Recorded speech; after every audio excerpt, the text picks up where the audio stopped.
साई बंदगी सतनाम। तो आज पानीपत में परमपिता परमात्मा के मूल ज्ञान का प्रचार होने जा रहा है। बहुत बड़े भाग होते हैं उन जीवों के जो अपने पूरे जीवन काल में एक बार भी इस मूल ज्ञान को सुन पाते हैं, और उससे भी बड़े भाग होते हैं उन जीवों के जो इस ज्ञान को थोड़ा सा भी समझ पाते हैं। क्योंकि सुनना आसान है, आए बैठे घंटा 2 घंटा सुन के चले गए, लेकिन इसको समझना बहुत मुश्किल होता है। समझना मुश्किल क्यों होता है? क्योंकि हमें पुराने जितने भी रीति रिवाज हैं, पुराने जितने भी बुजुर्ग हैं, हमारे कोई पंडित जी या हमारे कोई पुरोहित जी या कोई हमारे यहाँ कथा करने आते हैं, वो हमें ऐसा ज्ञान समझा के चले जाते हैं कि हमारा जो है मन उसमें लग जाता है, हमें रंग चढ़ जाता है उसका। अब वो ज्ञान सही है या नहीं है इससे कोई मतलब नहीं, क्योंकि घर में जो कुछ आज तक बताया जा रहा है वही सब सुनते जा रहे हैं। एक आस्था बन जाती है, एक विश्वास बन जाता है। अब उस विश्वास में अगर कोई विघ्न पड़ जाए, भले वो बात सत्य हो, लेकिन अगर तुम्हारे विश्वास पे प्रहार कर रही है तो तुम्हें वो अच्छी नहीं लगेगी। भले वो बिल्कुल सत्य है 101%, वो तुम्हें अच्छी नहीं लगती, तुम उस पर ध्यान नहीं देते, सुनकर भी अनदेखा कर देते हो। तो इस कारण ये ज्ञान जल्दी किसको समझ में नहीं आता। हाँ, पुराने ढंग की कोई बात कर दे, 2-4 भजन गा दें, वो समझ में आ जाता है, भीड़ लग जाती है। लेकिन जो संतों का काम होता है वो भीड़ लगाना नहीं होता है। संतों का काम होता है सत्य बताना। संत इस दुनिया में आते हैं सत्य बताने के लिए, भीड़ लगाने के लिए नहीं। पहली बात तो भीड़ लगती नहीं है उनके ज्ञान में, उनके ज्ञान को कोई बिरला ही समझता है। कबीर साहब समझा रहे हैं, लाखन में कोई समझ न पई है और कोटि मध्य जानेंगे, कहें कबीर सुनो भाई साधो हमें बिरले हंस पहचानेंगे। कहते हैं 1 लाख लोगों को सत्संग सुना दिया जाए तो कहते हैं उसमें समझ में नहीं आएगा किसी को। 1 करोड़ लोगों को सत्संग सुनाया जाए तब जाके 2, 4, 5, 10, 20 लोग जागेंगे कि हाँ बात तो सही है। तो ये ऐसा दुर्लभ सत्संग है, ये ऐसा सत्संग है जिसमें पुराना आपका सब खत्म कर दिया जाता है। यानी जो कुछ आप करते आ रहे हो, कुछ भी A to Z, दिया जलाने से लेके बड़े बड़े हवन यज्ञ तक, पूजा पाठ, तपस्या, जाप, मंत्र, जो कुछ भी तुम करते आ रहे हो, फोटो पूजा, कैलेंडर पूजा, बड़े बड़ी मूर्तियों की पूजा, ये सब खत्म कर देंगे। सब बिल्कुल कोरा कागज, एक भी चीज उसमें नहीं रहेगी पिछली इन्वॉल्व। जैसे 12वीं में आप पढ़ के जाते हो जब स्कूल से, तो कॉलेज में एक भी 12वीं क्लास की जो किताब है वो अलाउड नहीं है, तुम नहीं लेके जा सकते। तुम कहो ये भी तो पढ़ाई है, ये बेटा पढ़ाई है, लेकिन ये पिछली क्लास की पढ़ाई है, ये इस क्लास की पढ़ाई नहीं है। इसीलिए हम जो भी पढ़ाई पढ़ते हैं वो किताबें साइड में कर देते हैं, नई किताबें ले आते हैं, एकदम न्यू सिलेबस। इसी प्रकार ये जो मूल ज्ञान है, ये जो आत्म ज्ञान है, ये बिल्कुल न्यू सिलेबस है। इसमें पुराना कुछ भी नहीं चाहिए, ना राम जी चाहिए, ना श्याम जी चाहिए, ना हनुमान जी चाहिए। इसमें किसी की पूजा नहीं चाहिए, क्योंकि ये किसी की पूजा का पंथ है ही नहीं। ये ज्ञान किसी और की पूजा का ज्ञान नहीं है, ये ज्ञान अपनी आत्मा को जानने का ज्ञान है। इसलिए बड़ा अजीब लगता है लोगों को, यार अपनी आत्मा को जान के क्या करेंगे? बिल्कुल करेंगे। अरे कृष्ण जी ने युद्ध रुकवा दिया बीच में। अभी युद्ध देखो, दोनों पार्टियां खड़ी हैं लड़ने के लिए, युद्ध को बीच में रोक दिया, समय रोक दिया और ज्ञान दिया। कौन सा? आत्मा का ज्ञान दिया। तो आत्मा का ज्ञान देने की क्या जरूरत थी उनको? क्यों बार बार अर्जुन को कहते रहे, हे अर्जुन आत्मा अजन्मा है, नित्य है, शाश्वत है, पुरातन है। इस आत्मा को ना तो कोई काट सकता है, ना अग्नि जला सकती है, ना वायु सुखा सकती है। क्या मतलब है आत्मा का ज्ञान देने का? अरे तीर कमान उठाओ, लड़ो मरो आपस में। आत्मा आत्मा क्या लगा रखी है? क्योंकि आत्मा का ही ज्ञान सर्वोपरि ज्ञान है, समझ लो। तो आज उसी आत्मा के ज्ञान को अच्छे से समझेंगे ताकि सबका कल्याण हो, मालिक सब पर दया करे। तो आज का सत्संग शुरू करने से पहले परमात्मा के नाम पे जयकारा लगाएंगे और फिर सत्संग शुरू करेंगे। बोलिए परमपिता परमात्मा की, सदगुरु बंदी छोड़ कबीर साहिब की, सभी संतों की, सभी भक्तों की, सदगुरु मदन पति साहिब की, दीवान जवाहर पति साहिब की, सदगुरु वैराग पति साहिब की, कलीनापुर धाम की, सभी संतों की, इस गांव नगर बस्ती की, सत्संग कराने वालों की, इनके माता पिता की, इनके बाल गोपाल की, सकल हंस को बंदगी, साहेब बंदगी सतनाम। तो कबीर साहब यही समझा रहे हैं कि जब लगना चीनोगे आत्म, तब लगना मिली है परमात्म। यानी हर इंसान परमात्मा को पाना चाहता है, लेकिन गलती कहां कर रहा है? वो अपने मन से किसी को भी परमात्मा बना के बैठ गया है। सबसे बड़ी गलती यही है। हिंदू किसको बना के बैठ गए परमात्मा?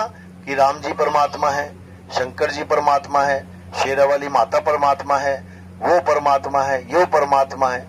दुनिया भर के परमात्मा बना लिए। अब दुनिया भर के परमात्मा बना लिए तो दुनिया भर के मंदिर बनेंगे।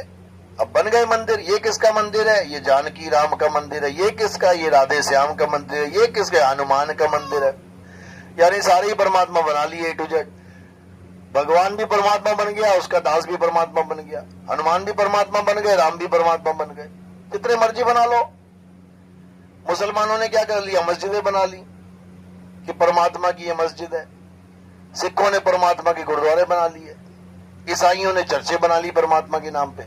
जबकि चारों को पता है परमात्मा एक है। चारों धर्मों में यही लिखा है कि परमात्मा एक है। और उसने क्या किया? सूरज बनाया, चांद बनाया, धरती बनाया, आसमान बनाया, दुनियादारी बना के परमात्मा गुप्त हो गया। चलो ठीक है, मान लिया। तो भाई ये चारों किताबों में यही तो लिखा है। हिंदुओं की किताब में लिखा है भगवान ने सूरज चांद सितारे बनाए, मुसलमानों की किताब में लिखा है अल्लाह ने सूरज चांद सितारे बनाए, ईसाइयों की किताब में लिखा है गॉड ने सूरज चांद सितारे बनाए, सिखों की किताब में लिखा है अकाल पुरख ने सूरज चांद सितारे। अरे सूरज चांद सितारे अगर चारों ने बनाए हैं तो 4 सूर्य होने चाहिए थे। यहाँ पे 4 चांद होने चाहिए थे। क्या 4 चांद लग गए? तो 4 चांद दिखाओ भी तो, लग तो गए। है कहाँ 4 चांद? धरती भी अलग अलग होनी चाहिए थी। मुसलमानों के अल्लाह ने ये बनाई है, यहाँ मुसलमान रहेंगे। हिंदुओं ने ये बनाई है, हिंदुओं के भगवान यहाँ हिंदू रहेंगे। ऐसा कुछ नहीं है। एक ही धरती, एक ही चांद, एक ही सूरज। और जितने भी धर्म देखोगे उसमें यही बता रखा है कि हमारे भगवान ने बनाया, हमारे भगवान ने। अब बुद्धिमान को ये समझ लेना चाहिए कि चारों किताबों में यही लिखा है कि भगवान ने दुनिया बनाई है, अल्लाह ने दुनिया बनाई है, वाहेगुरु ने दुनिया बनाई है, गॉड ने दुनिया बनाई है। तो ये अल्लाह, गॉड, वाहेगुरु अलग अलग नहीं है। समझदार इसको समझ सकता है, लेकिन ना समझ केवल नाम के चक्कर में पड़ जाता है। भगवान अलग है, अल्लाह अलग है। हमारा थोड़ी नहीं है अल्लाह, मुसलमानों का है। अरे वो वही है जिसने सूरज चांद सितारे बनाए हैं। तेरे भगवान ने बनाए हैं ना? हाँ मेरे भगवान ने बनाए हैं। तो अल्लाह उसी का दूसरा नाम है, गॉड उसी का तीसरा नाम है, वाहेगुरु उसी का चौथा नाम है। जैसे पानी पीते हो ना, कितने नाम है? पहला नाम है जल, दूसरा नाम है वाटर, तीसरा नाम है पानी, चौथा नाम है नीर, पांचवा नाम है तोय, छठा नाम है जल। और अलग अलग दुनिया में जितने देशों में जाओगे नाम ही नाम है। तो लड़ते रहोगे, झगड़ते रहोगे। देखो भाई गाड़ी में तो करते रहोगे क्या? लड़ाई झगड़ा करते रहोगे क्या नामों के पीछे? अरे नामों के चक्कर में नहीं पड़ना है, तत्वों को जानना है। जल क्या है, वाटर क्या है, नीर क्या है, तोय क्या है। जब तुम उसकी तत्व ज्ञान में आ जाओगे तब तुम्हें पता लग जाएगा कि हाइड्रोजन और ऑक्सीजन ही जल है। हाइड्रोजन और ऑक्सीजन का मेल H2O ही पानी है, H2O ही नीर है, H2O ही तोय है। फिर तुम नामों के चक्कर में नहीं आओगे, फिर तुम उसके तत्व ज्ञान में आ जाओगे। यानी H2O ही हमारी प्यास बुझाता है, उसी का नाम जल, वाटर, नीर, तोय, पानी है। यानी सारे झगड़े खत्म। लेकिन हम क्या करते हैं? हम केवल नामों के चक्कर में पड़ जाते हैं कि हम भगवान को मानते हैं, हम अल्लाह को नहीं मानते। एक बिल्कुल ऐसा हो गया जैसे हम जल को मानते हैं, हम वाटर को नहीं मानते। अरे भैया वो भी वही है। लेकिन ये कैसे समझ में आए? ये तब समझ में आता है जब हमारे जीवन में कोई तत्वदर्शी संत आता है। अध्याय 4 34वां श्लोक यही समझा रहे हैं गीता में। हे अर्जुन, अगर तुम सत्य को जानना चाहते हो, असत्य को तुम जान ही चुके हो। ये जितने देवी देवताओं की पूजा चल रही है सब असत्य है, झूठ है। ये असत्य को तुम जान ही चुके हो। लेकिन अगर सच में सत्य को जानना चाहते हो तो कहां जाना है? तो तुम ऐसे तत्वदर्शी संत की शरण में जाओ जिसने परम तत्व को जान लिया है, जिसने सत्य को जान लिया है। जिसने सत्य को जान लिया वो तुम्हें भी बता देगा सत्य क्या है। जिसने करंट का झटका खा लिया वो तुम्हें भी समझा देगा कि झटका कैसे लगेगा। तुम भी लगवा लेना। लेकिन जिसने कभी करंट का झटका खाया नहीं और केवल बातों में करंट करंट कह रहा है, वो ना तो तुम्हें कभी करंट का झटका लगवा सकता है, ना ही तुम्हें लग जाए तो बता सकता है कि ऐसा होता है, क्योंकि उसे खुद ही नहीं लगा, तुम्हारे वाला क्या बताएगा। तो गीता में पूजा पाठ करने वाले या हरे कृष्णा राधे राधे जपने वालों का उसकी महिमा नहीं गाई है, उनको तो दर किनारे कर दिया गया है, बिल्कुल बिल्कुल किनारे। नहीं चाहिए ये लोग। कौन चाहिए? तत्वदर्शी संत चाहिए, जो तत्व का दर्शन करवाए, तत्व का भेद बताए। क्योंकि हे अर्जुन, मैं शरीर नहीं हूं, मैं ये शरीर नहीं हूं कि कोई मुझे समझे कृष्ण जी कैसे है, 2 हाथ 2 पैर, आंख नाक कान बाल खाल, ये मैं नहीं हूं। ये तो मेरा शरीर है, ये तो मैंने धारण किया है। जैसे ये कपड़े हैं, मैं कपड़ा थोड़ी नहीं हूं। आज कपड़े धारण किए मैंने, आज सफेद कर लिए, कल पीले, परसों गुलाबी, फिर संतरी, फिर नीले, फिर काले। मैं नहीं हूं रंग बिरंगा, मेरे कपड़े रंग बिरंगे हैं। इसी प्रकार ये आंख कान नाक ये क्या है? ये मेरे कपड़े हैं, ये मेरे कपड़े हैं, मैं नहीं हूं। तो मैं कौन हूं? हे अर्जुन, तू और मैं शरीर नहीं आत्मा है। मैं अजन्मा हूं, नित्य हूं, शाश्वत हूं। देखो क्या लिखा है उसमें। लेकिन कोई पढ़ता ही नहीं है, कोई समझता ही नहीं है, ना ही कोई बताने वाला मिलता है। तो बस वही घिसी पिटी जो रीति रिवाज हैं उसी को निभाते चले जाते हैं, पत्थर पूजते रहते हैं। पत्थर को भगवान मान लेंगे, लेकिन आत्मा को भगवान नहीं मान सकते। जिस आत्मा के कारण तुम पत्थर पूज रहे हो उसको तुम जानते नहीं हो। जो पत्थर एक दिन टूट जाएगा, मंदिर से उठा के बाहर पीपल के नीचे रख दिया जाएगा, उसको तुम भगवान मान बैठे हो। दिक्कत ये है। तो गीता में यही समझाया गया कि हे अर्जुन, इस दुनिया में 2 प्रकार के तत्व हैं, एक असत्य तत्व, एक सत्य तत्व। बस 2 ही चीजें हैं। अगर इन 2 चीजों को तुमने अच्छे से समझ लिया तो तुम्हारा जीवन सफल हो जाएगा। और इसको नहीं समझ पाए तो फिर 84 में जाने के लिए तैयार हो जाओ।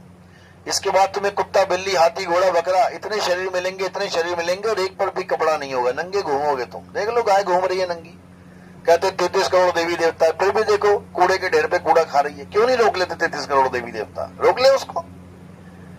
समझो, कोई किसी को नहीं रोकता। ये सब कर्मों का खेल है, सब निकल जाएंगे यहाँ से, अपने अपने कर्मों के हिसाब से भुगतेंगे। कोई सुअर बन के नालियों में घूमेगा, कोई नहीं पहचानेगा ये मेरी कंपनी का सीईओ था। गंद खा रहा होगा वहां खड़ा होके, कोई नहीं पहचानेगा उसको, कोई नहीं पहचानेगा ये बहुत बड़ा मंत्री था, बाहर भौंक रहा होगा कुत्ता बन के, कोई नहीं पहचानेगा ये मंत्री संतरी था क्या था। तो यही जन्म है। इसी जन्म में अगर आपने अपना सुधार कर लिया तो बात बन जाएगी, नहीं तो तुम्हें तुम्हारे बच्चे नहीं पहचानेंगे।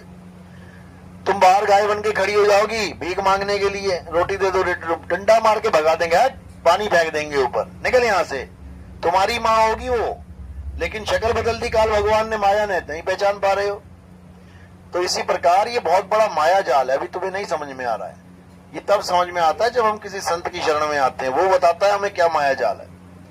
तो कबीर साहब यही समझा रहे हैं कि गुरु मेरे सभी बड़े अपनी अपनी ठौर, शब्द विवेकी पारखी सो माथे का मोर। कहते गुरु तो अच्छी बात है, तुमने बना लिया, जरूर बनाओ। किसी ने रामपाल जी को बना लिया, किसी ने राधा स्वामी को बना लिया, किसी ने निरंकारी को बना लिया, किसी ने जय गुरुदेव को बना लिया, किसी ने धंधन सतगुरु बना लिया, किसी ने शेषो राम अस्ताना बना लिया, किसी ने फलाना बना लिया, किसी ने ठिकाना बना लिया, सारे बना लिया, अच्छी बात है। गुरु बनाना चाहिए। गुरु से क्या होगा? ज्ञान होगा, तुम्हें कुछ ना कुछ तो होगा ही, ABCD तो आएगी कम से कम, नई PhD होगी तो। लेकिन उससे कल्याण हो जाएगा ऐसा नहीं होगा। कल्याण तो उसी से होगा जो पूरा गुरु होता है, जो सतगुरु होता है। और उसकी पहचान क्या होती है? उसकी एक पहचान बताई गई है। ऐसे ही नहीं किसी को भी सतगुरु बना लो तुम। नाम देने वाले को, नाम जपवाने वाले को गुरु कहते हैं, गुरु। और नाम छुड़वाने वाले को सतगुरु कहते हैं, वो सतगुरु है। पूजा पाठ कराने वाले को गुरु कहते हैं, और पूजा पाठ छुड़ाने वाले को सतगुरु कहते हैं। समझ लो, दुनिया की सुख सुविधाएं दिलवाने वाले को गुरु कहते हैं, जो लालच देते हैं, मेरे पास आ जाओ ऐसा हो जाएगा, मेरे पास आ जाओ वैसा हो जाएगा। जो दुनिया को ही जुड़वा देते हैं वो सतगुरु होते हैं। वो दुनिया के साथ कनेक्शन नहीं जुड़वाते तुम्हारा कि मेरे पास आ जा, तुझे खुशियां मिल जाएंगी, ऐसा हो जाएगा। कितने दिन की खुशियां हैं? कितने दिन की खुशियां मिल जाएंगी? मेरे पास आ जा, तेरी उम्र लंबी हो जाएगी। कितनी लंबी कर देगा उम्र? कितनी हो जाएगी? 200 साल कर देगा क्या? कर दे 200 साल। ये सब माया जाल है, इन चक्करों में कभी नहीं पड़ना चाहिए। कबीर साहब तो यहां तक कहते हैं, जीना तो थोड़ा भला जो मुख में हो सतनाम। कहते हैं अगर सतनाम है तुम्हारे पास तो जीवन तो थोड़ा सा बहुत है। तो लेकिन अज्ञानता के कारण जीव नहीं समझ पाता कि कौन सतगुरु है और कौन एक नॉर्मल गुरु है। इसकी पहचान क्या बताई है कि सोई गुरु पूरा कहावे, दो अक्षर का भेद बतावे, एक छुड़ावे एक लखावे, तब प्राणी निज घर को जावे। यानी पूरा गुरु कौन होता है? जो दो प्रकार के अक्षरों का भेद बताता है। दो प्रकार के अक्षर कौन से? एक 52 अक्षर और एक आदि अक्षर। 52 अक्षर क्या होता है? जो इंसानों ने बनाए हैं, अ आ इ ई उ ऊ का खा गा गा, ये सारे A B C D E F G, उड़ा एड़ा इड़ी अलिफ बे ते पे, ये सारे अक्षर किसने बनाए हैं? इंसानों ने। और सारे भगवानों के नाम भी इसी इंसान के बनाए अक्षरों से ही पैदा हुए हैं। राम का नाम कैसे पैदा हुआ?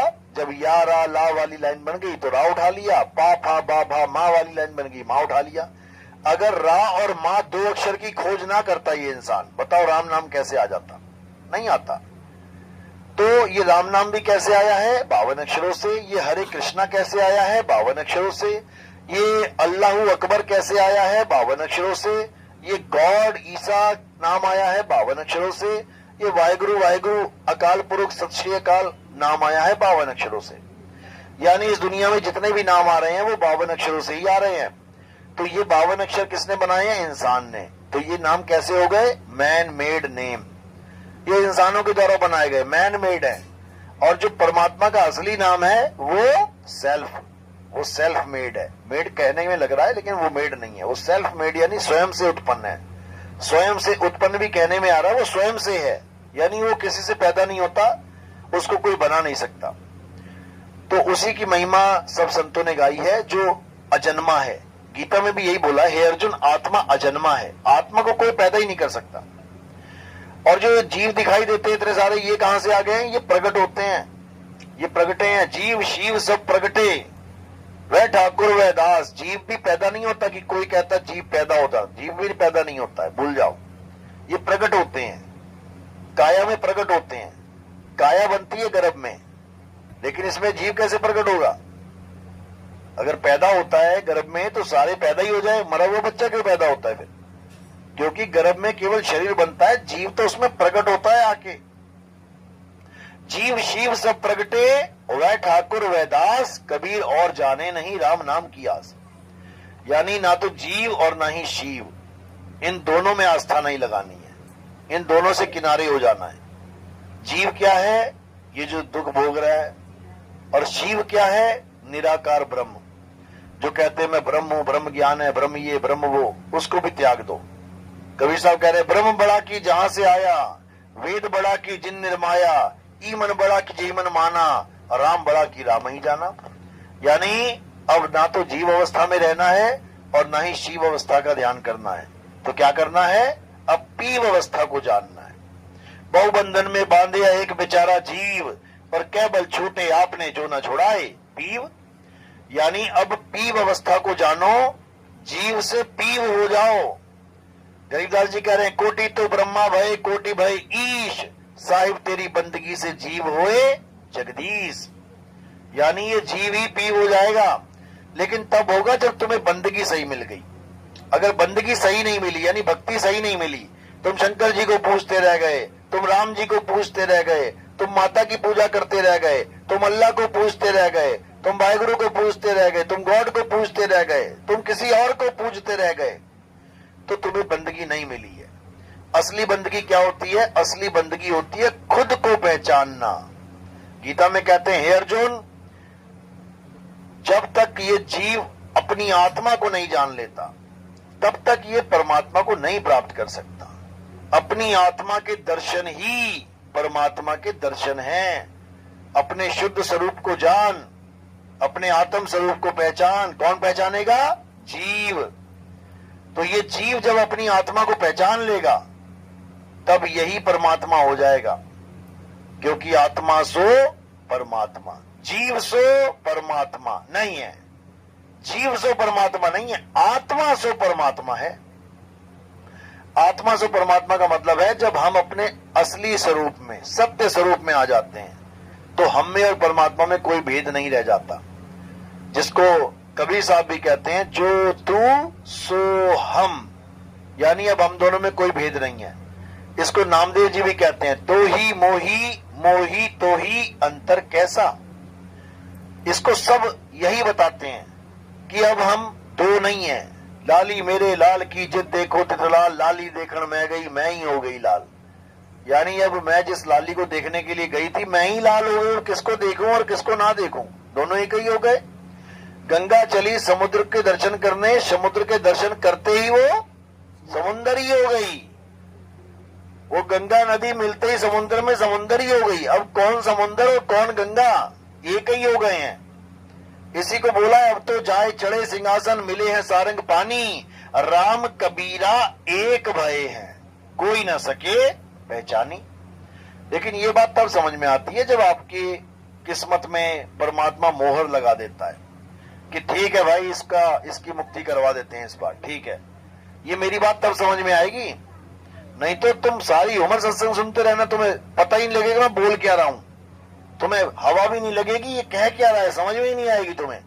आज 5-5 साल के बाद लोगों के फोन आते हैं, गुरुजी 5 साल से सत्संग सुन रहा हूं आपका लगातार, अब जाके समझ में आ रहा है।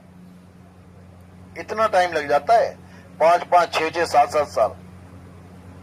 कोई ये ना सोचे कि एक ही सत्संग में उसका काम हो जाएगा। हाँ, पुराना संस्कारी जीव है, बिल्कुल हो जाएगा।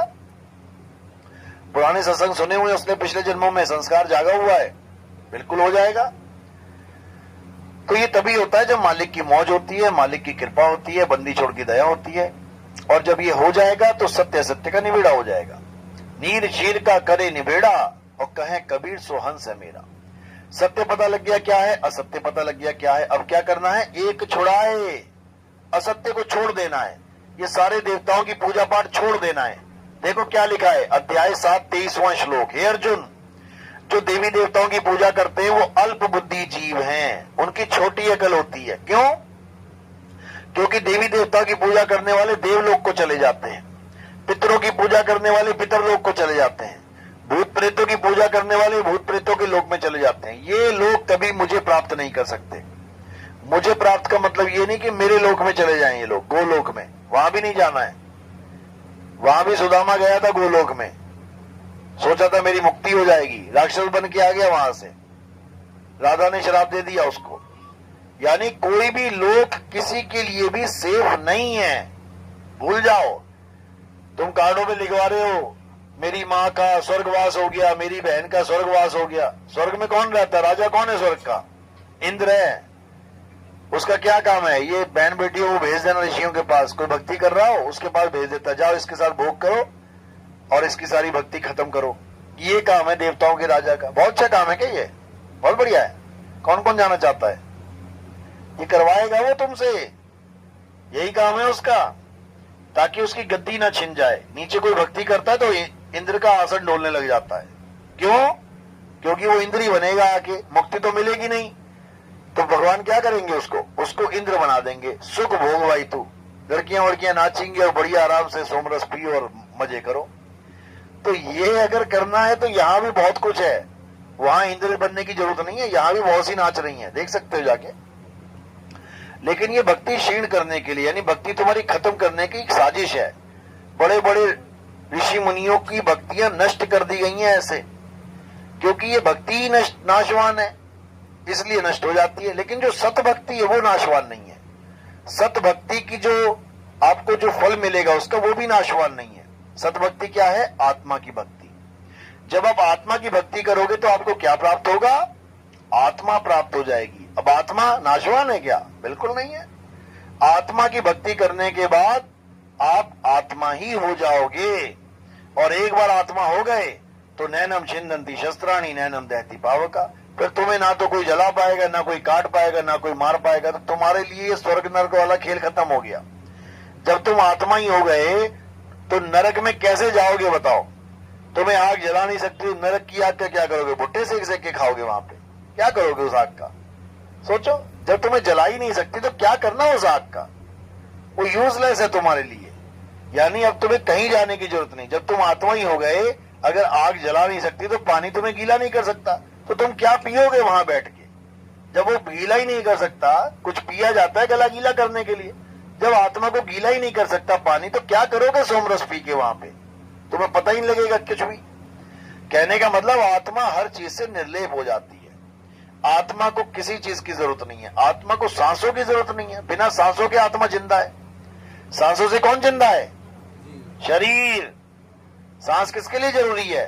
शरीर के लिए, आत्मा के लिए थोड़ी नहीं कि आत्मा भी सांस ले रही है उसके बाद ऑक्सीजन लगानी पड़ रही है आत्मा को भी, ऐसा कुछ नहीं है।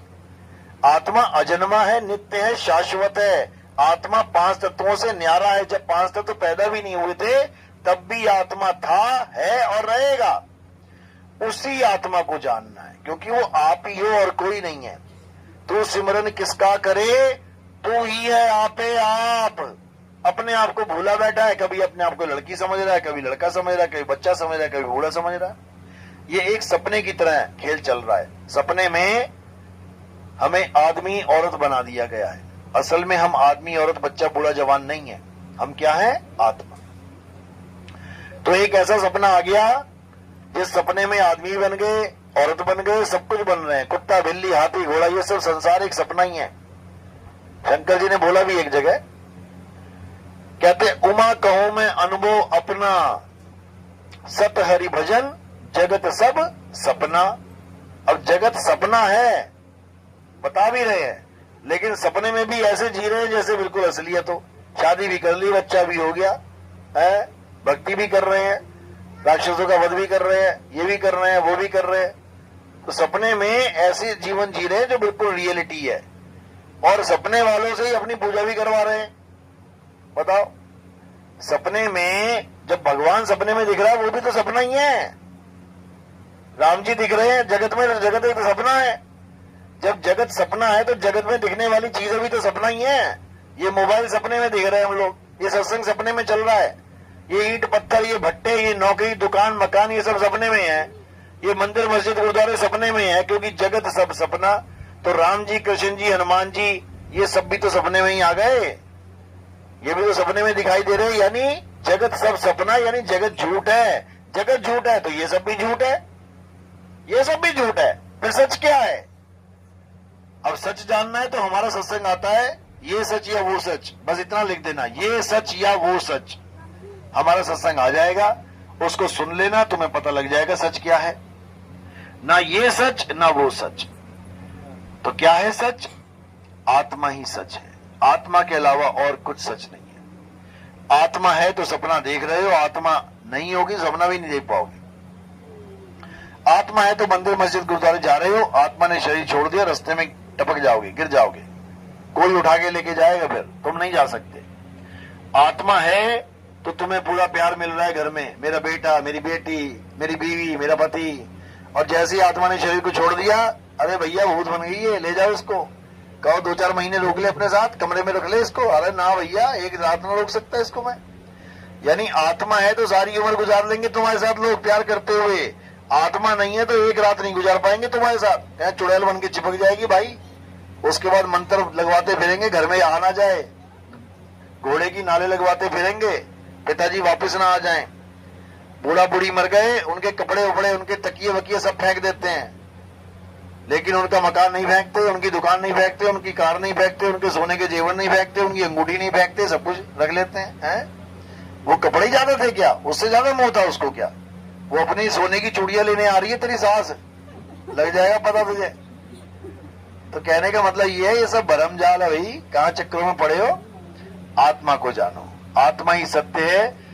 कृष्ण जी ने यही समझाया कि हे अर्जुन, आत्मा को समझ। अध्याय 3 17वां श्लोक क्या कह रहे हैं? 17 से पहले पढ़ोगे, 14, 15, 16, उसमें क्या लिखा है कि हे अर्जुन, जो देवी देवताओं की पूजा नहीं करते हैं, यानी जो इस संसार में आ गए हैं और भगवान या किसी भी देवी देवता में श्रद्धा नहीं रखते हैं, किसी गुरु से श्रद्धा नहीं रखते हैं, उनका जीवन बताया जा रहा है।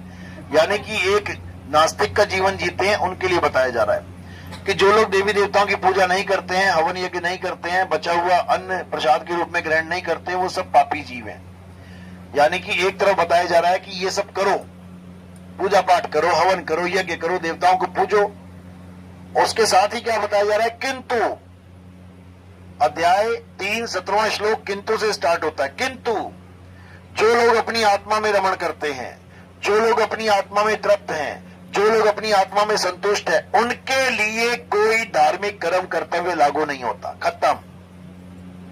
यानी उनके लिए कोई देवी देवताओं की पूजा, हवन, यज्ञ, पूजा पाठ, दिया, अगरबत्ती कुछ नहीं, कोई मंत्र जंतर जाप कुछ नहीं, कोई पूजा पाठ कुछ नहीं, कुछ भी नहीं। कोई यात्राएं करनी है कुछ नहीं करना, कोई परिक्रमा करनी है कुछ नहीं करना, तीर्थ मूर्त सब खत्म। केवल एक चीज का ज्ञान हो जाने पर, और वो क्या है? आत्मज्ञान। आत्मज्ञान हो गया, तुम्हारी सारी दौड़ खत्म। ना तुम्हें मक्का जाने की जरूरत है, ना तुम्हें काशी जाने की जरूरत है। यही समझा रहे हैं। जल में मीन प्यासी, मोहे देखत आवे हासी, आत्म ज्ञान बिना नर भटके, कभी काबा कभी काशी। मुल्ला जी काबा की तरफ भाग रहा है, क्यों? अल्लाह चाहिए। अरे अल्लाह तेरे अंदर विराजमान है। हिंदू काशी की तरफ भाग रहा है, फिर वहां ठग मिल जाते, कपड़े चोरी करके ले जाते, भाई नंगा घूम रहा होता, भैया पैसा दे दो वापस आना है घर। बता, यही होता है। हरिद्वार जाते हैं लोग, बैग टांग देते हैं, वहां पे नहाने जाते हैं, एक डुबकी मारते, बाहर देखते बैग ही नहीं है, गायब हो गया। बताओ, फिर भीख मांगेंगे, भैया घर वापसी करना है, 50 रुपया दे दो। तो ऐसा भगवान ढूंढोगे तो यही हाल होगा। वो असल में भगवान कहाँ है? वो तुम्हारी आत्मा में विराजमान है। कैसे विराजमान है? जीव तिल माही तेल है। तिलों का भंडार भरा है तुम्हारे घर में, लेकिन तेल ढूंढने के लिए तुम गली नंबर 4 में घूम रहे हो, गली नंबर 8 में घूम रहे हो, तो तुमसे बड़ा बेवकूफ कोई नहीं है। जीव तिल माही तेल है और जीव चकमक में आग। अब पत्थर यहां टकराएगा तो आग कहां होगी? काशी में जलेगी क्या? या कहीं केदारनाथ में जलेगी आग? यहां पत्थर टकरा रहे हो तो यहीं जलेगी। यहां तिल पड़ा है तो यही है तेल भी, यहां दूध पड़ा है तो घी भी यही है, यहां हिरण खड़ा है तो कस्तूरी भी यही है। तो कह रहे हैं जो तिल माही तेल है, जो चकमक में आग, तेरा साईं तुझ में है, जाग सके तो जाग। यानी जो जाग जाता है उसको समझ में आ जाता है। कह रहे ना कृष्ण जी, हे अर्जुन, हाँ मैं परमात्मा हूं जैसे तू भी परमात्मा है। मैं जाग चुका हूं और तू जागा नहीं है। बस इतना सा खेल है। जो जाग जाएगा वो पार हो जाएगा, जो नहीं जागेगा वो फिर 84 का आहार हो जाएगा, फिर हर जगह उसको मौत के मुंह में जाना पड़ेगा। तो यही कबीर साहब समझा समझा के थक गए, लेकिन इन रब के बंदों के पल्ले बात नहीं पड़ी। तो कबीर साहब बार बार एक ही बात को दोहराते हैं कि गुरु तो करो, लेकिन पूरा गुरु करो। उसकी पहचान क्या है? कहते कहें कबीर अक्षर दो भाग, होगा खसम तो लेगा राग। ऐसा गुरु करो जो 2 प्रकार के अक्षरों का ज्ञान दे दे, एक आदि अक्षर और एक 52 अक्षर। 52 अक्षर को छुड़वा दे, आदि अक्षर को लखा दे, अज्ञान को छुड़ा दे, ज्ञान को लखा दे, असार को त्याग दे और सार को पकड़वा दे।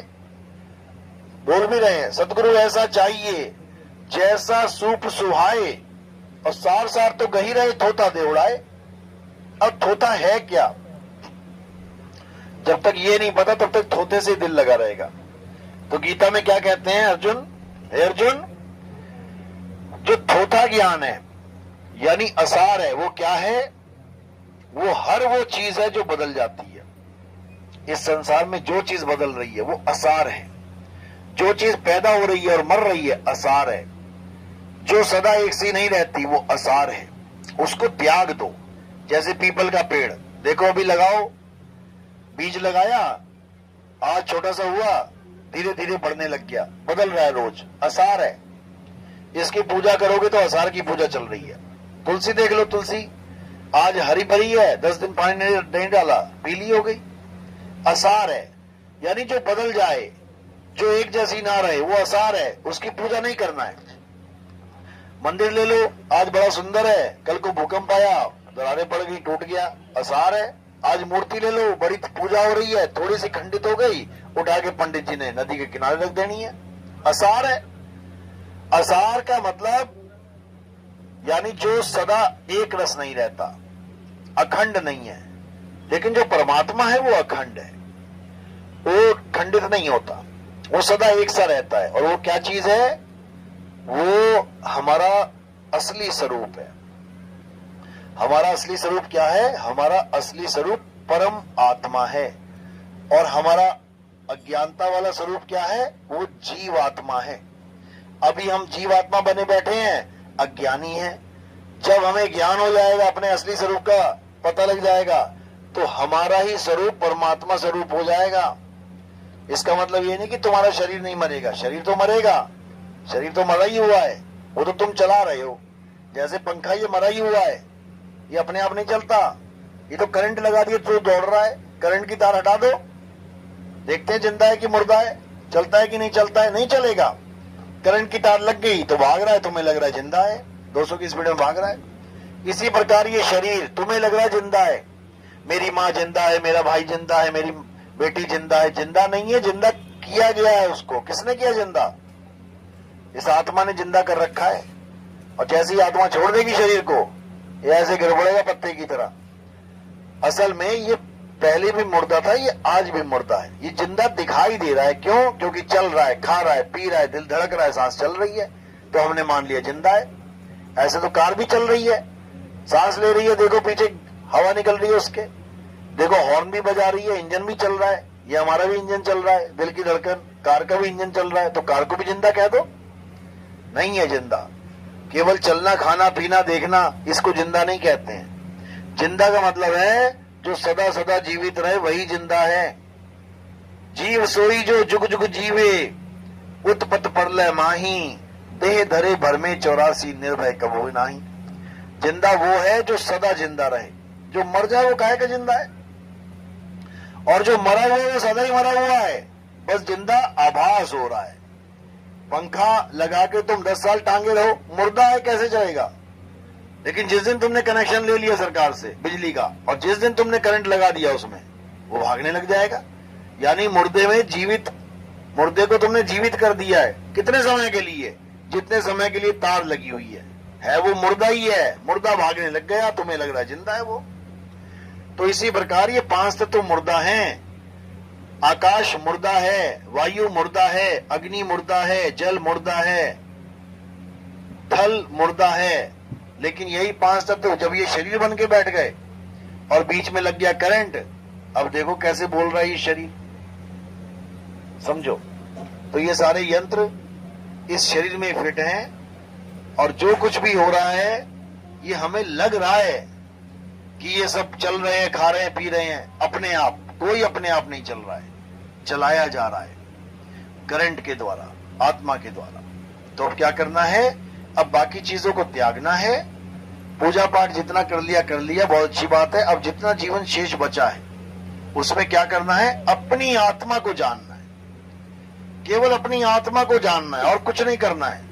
जब अपनी आत्मा को, यानी अपने सत्य स्वरूप को, अपने आत्म स्वरूप को जान लोगे, तो तुम में और परमात्मा में कोई भेद नहीं रहेगा। परमात्मा ढूंढने की जरूरत नहीं पड़ेगी, तुम ही परमात्मा हो जाओगे, समझ लो। तो कह रहे हैं, श्वासा की कर सिमरनी कर अजपा का जाप, परम तत्व का ध्यान धर, सोहम आपे आप। तुम ही सोहम हो जाओगे, यानी जो तू सो हम, जैसा तू वैसे हम, भेद नहीं रह जाएगा कोई। यानी परमात्मा की खोज खत्म हो जाएगी, तुम्हें खुद में ही परमात्मा मिल जाएगा। अगर परमात्मा को पाना ही हमारा जीवन का एकमात्र लक्ष्य होता, तो परमात्मा खुद ही बीच में खड़ा हो जाता आके कि लो भैया मैं परमात्मा में दर्शन कर लो, मुक्त हो जाओ सारे। क्यों नहीं खड़ा हो रहा बीच में आके? क्यों नहीं खड़ा हो जाता परमात्मा? क्योंकि परमात्मा तुम्हारे बीच में आके खड़ा भी हो जाए तब भी तुम्हारी मुक्ति नहीं होगी, क्योंकि तुम परमात्मा की पूजा करने लग जाओगे फिर कि परमात्मा आ गए पूजा करो, जबकि वो चाहता है कि तुम खुद को जानो। तुम्हें खुद को जानना है। तिल से तेल की पूजा नहीं करवानी है, तिल में से तेल निकालना है। अगर तिल दूसरे तेल की पूजा करता रहेगा तो उसमें से तेल कब निकलेगा? कभी नहीं निकलेगा। अगर दूध सामने घी की पूजा करने लग जाएगा तो उसमें पड़ा हुआ घी कब निकलेगा? कभी नहीं निकलेगा। तो कबीर साहब यहाँ पे अपनी पूजा करवाने नहीं आते। कबीर साहब यहाँ पे खुद को परमात्मा बोल के सबसे अपनी भक्ति करवाने नहीं आते। कबीर साहब यहाँ आते हैं तुम्हें तुम्हारा स्वरूप ज्ञान देने के लिए, कि तुम अपने असली स्वरूप को जानो। ये आदमी, औरत, ये क्या, ये मिट्टी है ये, और ये मिट्टी में मिल जाएगी। तुम क्या हो ये जानो, ये बताने के लिए कबीर साहब यहां पे आते हैं। तो साहिब समझा रहे हैं कि जो तंत्र मंत्र देते हैं वो अधूरे गुरु हैं और जो स्वरूप ज्ञान देते हैं वो पूरे गुरु हैं। अरे तंत्र मंत्र देत फिरत हैं माया के अभिमाना, कहते घर घर मंत्र देत फिरत हैं माया के अभिमाना, और गुरु सहित शिष्य सब बूढ़े अंत काल पछताना, साधो देखो ये जगबौराना। यानी जो लोग मंत्र जंत्र देके लोगों का जीवन बर्बाद कर देते हैं, कहते हैं उनकी बहुत दुर्गति होती है। वो खुद भी जाते हैं 84 में, अपने चेलों को भी लेके जाते हैं। समझ लो। तो क्या कह रहे हैं, गुरुआ तो घर घर फिरे कौड़ी केर 50, अपने रूप की खबर नहीं शिष्य करण की आस।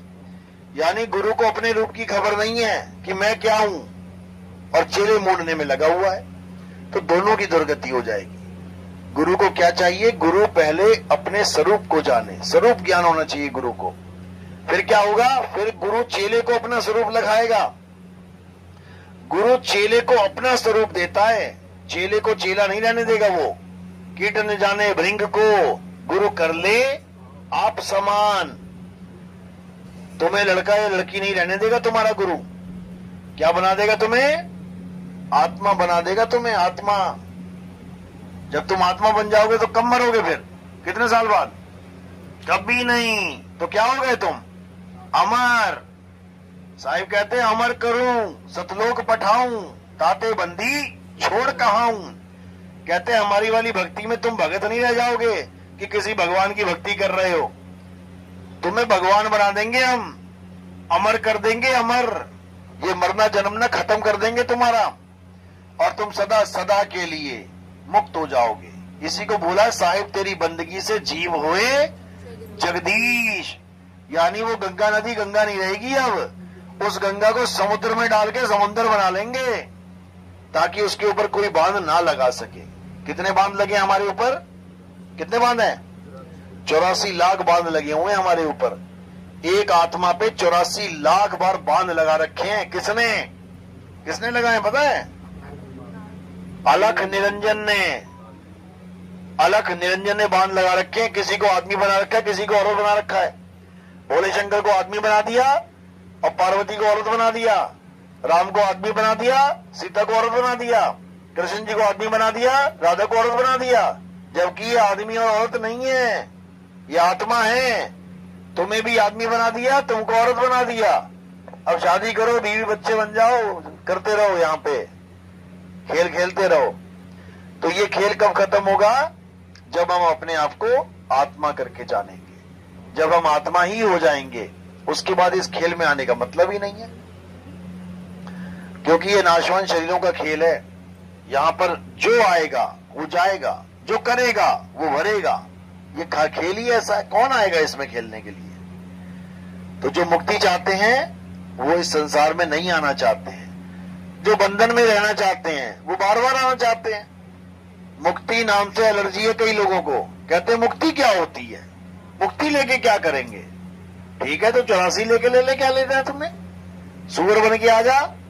देख फिर एक वृंदावन का बाबा बैठा हुआ आजकल बड़ा प्रसिद्ध हो रहा है, उससे किसी ने पूछा महाराज जी ये वृंदावन में जो कुत्ते सुअर हैं ये हमें टच करके चले जाते हैं, हमें अशुद्ध कर देते। कहते ना ना ना ना ना, ये अशुद्ध नहीं करते, ये कुत्ता सुअर मत समझना इसको, ये तो हमारे परम हंस हैं जो वृंदावन में सारा जीवन भक्तियां करके गए हैं। ये तो वृंदावन की शोभा बढ़ाने के लिए कुत्ता और सुअर बन के आ गए हैं वापस। बताओ, यही रह गए कुत्ता और सुअर शोभा बढ़ाने के लिए। 2-4 सुअर अपने आश्रम में रख ले, बीच में पंडाल में रख लिया कर 2-4 सुअर। तो ऐसे अज्ञानी जीव गुरु बने बैठे हैं, तो क्या किया जाएगा। जबकि कबीर साहब समझा रहे हैं ये 84 के ढोर हैं, ये अपने चेलों को भी सुअर बनाएंगे, खुद भी सुअर बनेंगे ये लोग। जब परमहंसों को सुअर बना दिया, जो भगवान के पास जाके मुक्त हुए उसको सुअर बना दिया इन लोगों ने, तो ये भी सुअर ही बनेंगे। क्योंकि इनको समझ में ही नहीं आ रहा 84 का खेल क्या है। इनको लग रहा है कृष्ण कृष्ण कृष्ण, राधा राधा राधा। इनको ये नहीं समझ में आ रहा कि ये भी खुद फंसे हुए हैं जंजाल में। ये खुद फंसे हुए हैं सारे, जितने भी देवी देवता तुम्हें दिख रहे हैं सब फंसे, सब श्रापित हैं, श्राप लगते हैं सबको। विष्णु जी को श्राप दिया, किसने दिया? नारद मुनि ने श्राप दिया। क्या श्राप दिया? कि जैसे तूने मुझे औरत के लिए तड़पाया है तू भी तड़पेगा। तो राम जी बन के आ गए, तड़पे भी। 14 साल का वनवास हो गया, घरवाली को उठा के ले गया रावण। यहां पर मामला खत्म हो जाना चाहिए था। फिर क्या हुआ? फिर एक गलती कर दी, बाली को मार दिया, वो भी चोरी छुपके। क्षत्रिय धर्म क्या कहता है कि आमने सामने आओ, देख लेते किसमें है कितना दम।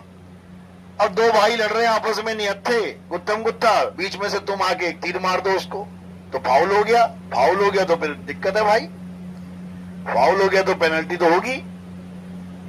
तो मरते मरते बाली ने क्या श्राप दे दिया? कहता जैसे तुमने मुझे मारा है मैं भी तुम्हें मारूंगा। फाउल किया है तुमने, तुम सामने आ जाते मेरे, देख लेते तुम कौन से राम हो। मुझे वरदान मिला है कि आधी ताकत मेरे अंदर आ जाएगी सामने वाले की।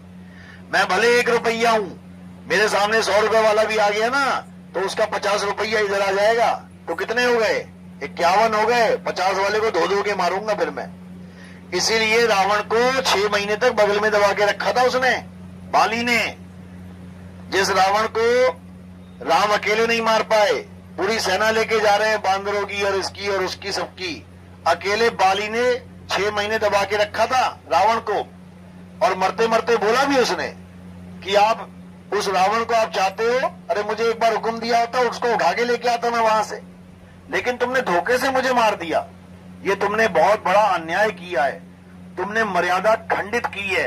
अब आप मर्यादा पुरुषोत्तम नहीं रहे हो। अब मैं आपको श्राप देता हूं कि मैं भी तुम्हें ऐसे ही कत्ल करूंगा। तो क्या हुआ फिर? कृष्ण जी बन के आना पड़ा। फिर कृष्ण जी के पैर में तीर मारा उस बाली ने आके। तो ये देवी देवता जितने हैं ये तो खुद अपने भोग रहे हैं, श्राप खा खा के भोग रहे हैं। वो कौन है जिसको श्राप लग नहीं सकता? कौन है वो जिसको सारे दुनिया के ऋषि मुनि खड़े होके, सारे भगवान खड़े होके श्राप देते हैं कि मर जा, लेकिन मर नहीं सकता वो? कौन है वो? आत्मा। दे दो श्राप। आत्मा को कोई मार के दिखाए, माई का लाल इस दुनिया में कोई नहीं मार सकता। बल्कि सब यही समझा रहे हैं कि आत्मा अजन्मा है, नित्य है, शाश्वत है। गीता में ये नहीं कह रहे कि हे अर्जुन मैं चाहूं तो आत्मा को भी मार सकता हूं। एक जगह भी दिखाओ, लिखाओ कहीं पे, किसी ग्रंथ में भी लिखाओ, दुनिया के किसी ग्रंथ में कि आत्मा मर जाती है। गुरुवाई छोड़ देंगे हम। आत्मा अजन्मा है, जो कभी पैदा ही नहीं हुआ, मरेगा कैसे? वो सदा सदा से था, है और रहेगा। उसी आत्मा को जानना है। कौन जानेगा? ये जीव जानेगा। और जब ये जीव उस आत्मा को जान लेगा तो ये मुक्त हो जाएगा।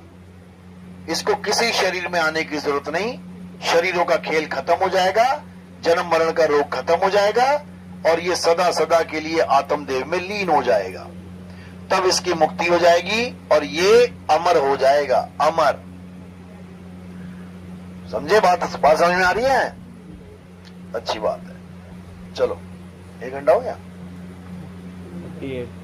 बहुत है। चलो ठीक है, आज का सत्संग यही समाप्त करते हैं। थोड़ा गला भी खराब है, आगे भी करना है, वरना यही के होके रह जाएंगे। चलो बोलिए परमपिता परमात्मा की, सदगुरु बंदी छोड़ कबीर साहिब की, सभी संतों की, सभी भक्तों की, आज के आनंद की, सकल अंश को बंद की, साहिब बंद की सतनाम।